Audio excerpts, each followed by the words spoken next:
When you think of a country becoming independent, you probably picture a revolution, right?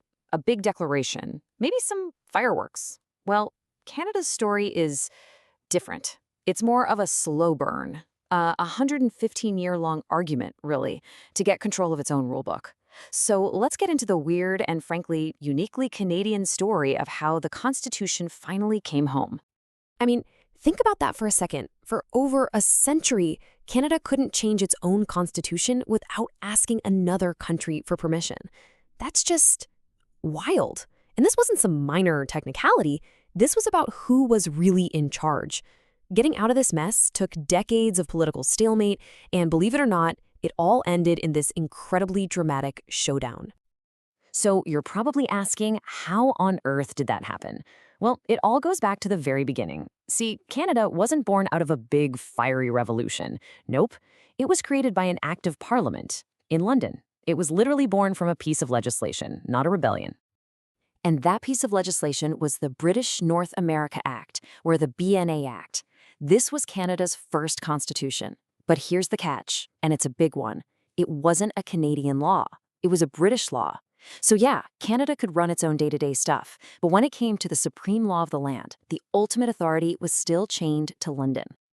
And right from the start, this new country was a tricky balancing act. You had two very different cultures being smashed together: English-speaking Ontario with its British common law traditions, and French-speaking Quebec, which held on to its French civil law system.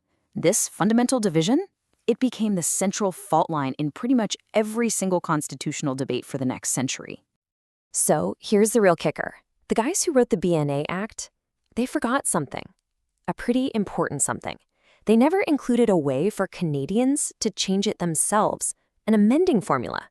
So for any change, no matter how small, Canada had to go hat in hand back to London and ask the British Parliament to please pass a new law for them. Kind of embarrassing, right?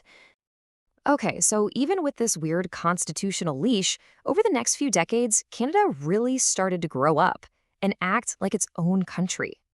After the incredible sacrifice in World War I, Canada basically said, we've earned our own seat at the table, and got one at the Paris Peace Conference. Then you have the Balfour Declaration, where Britain officially says, okay, you're our equal now. And the big one, the Statute of Westminster in 31, that granted Canada almost total freedom to make its own laws. But there was always that one giant exception, the Constitution itself. So why? Why leave the single most important document in another country's hands? The answer is, well, it's simple and incredibly frustrating. Canadians just couldn't agree among themselves on how to do it. The federal government and the provinces met for decades, again and again, but their competing interests just led to total, absolute gridlock. And this stalemate just dragged on for another 50 years. It was going to take a totally different kind of political force and a prime minister who made this his personal obsession to finally smash through that deadlock. And that prime minister was Pierre Trudeau. So Trudeau's big goal was something called patriation. It's a funny word you really only hear in Canada because, well, the whole situation was so weirdly unique. It literally just means bringing it home, the final act, making the Constitution fully and truly Canadian once and for all. But here's the thing about Trudeau. For him, this wasn't just about legal paperwork, not at all. As you can see from this quote, his vision was way, way bigger. He didn't just want to bring the old dusty Constitution home, he wanted to give it a massive upgrade. He wanted a people's package, as he called it, with a brand new Charter of Rights and Freedoms that would protect every Canadian's individual liberties from the government. Okay, so fast forward to 1980. A referendum on Quebec separating from Canada is defeated. Trudeau sees his chance. He seizes the moment, determined to finally deliver on his promise of a new constitution. And this is what triggers the final, high-stakes political brawl with the provinces. And the battle lines were drawn pretty clearly. In one corner, you've got Prime Minister Trudeau fighting for his powerful National Charter of Rights. And in the other corner, you have an alliance of 8 provincial premiers, who got the nickname the Gang of Eight, who were terrified that this charter would stomp all over their provincial powers. So Trudeau basically threatened to go it alone, to just go to London and get it done without the provinces. So what do? They sue him. They take him to the Supreme Court. And the court comes back with this very Canadian ruling. They said, technically, legally, yeah, Trudeau can do it. But by tradition, By convention, he shouldn't. The unwritten rules said he needed a substantial degree of provincial support. And that decision forced everyone, kicking and screaming, back to the negotiating table one last time.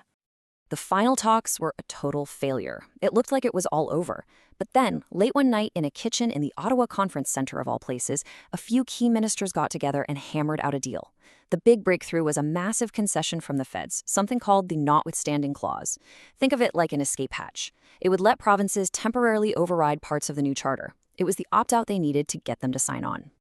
This deal all came together in a rush, overnight. But when the Premier of Quebec, René Lévesque, woke up the next morning, he was presented with a done deal. His delegation had been completely left out of those final frantic kitchen negotiations. And in Quebec, this moment became infamous. They called it the Night of the Long Knives, and it created this deep sense of betrayal that, honestly, still echoes through Canadian politics today. But with that deal done, 9 out of 10 provinces were on board, the federal government was on board, the path was finally clear.